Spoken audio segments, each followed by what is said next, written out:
Hello, good morning. Shout out dyan sa nag-birthday nga, pilingon nga, bisyusa, hindi naman masyado ganda.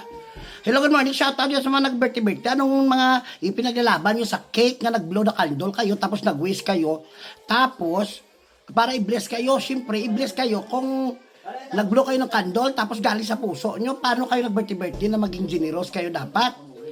Nang ibita pa kayo, tapos nabili kayo ng cake, pagkatapos, natapos lang ang mga birthday, umuwi lang kami, hindi nyo naman na-slice ang cake. Anong purpose no na nandoon sa rep?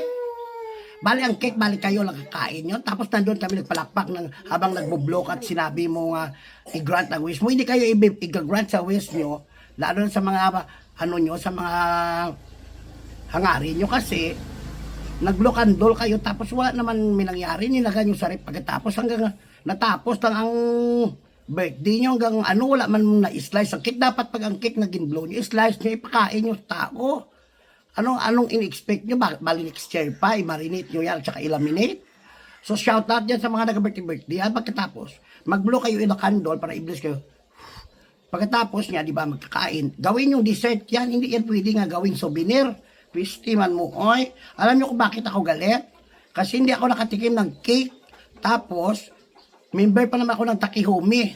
Naunahan ako ng iba sa pag-take home. Alam nyo naman ng Diyos ko, Lord, sana sa susunod, pag may mga birthday, ugaliin nyo nga ang cake na binoblo nyo.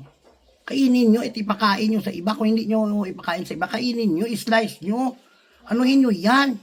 Nagpa-birthday kayo hanggang sa natapos. Kung hindi naman ipatuka ko yung mga kahita nyo dito sa manok na ito. Tukain mo. Nagbili ng cake, hindi naman nag-in-slice. Diyos ko Lord, ako pa nag-prayer doon, ako pa pagkatapos, ako pa nanalangin. Ako pa yung hindi nakatikim ng cake, pistingawaman mo, ay, bibili na ako ng cake, bala kayo dyan. Ayoko na kumain ng mga cake nyo, hindi naman in-slice doon.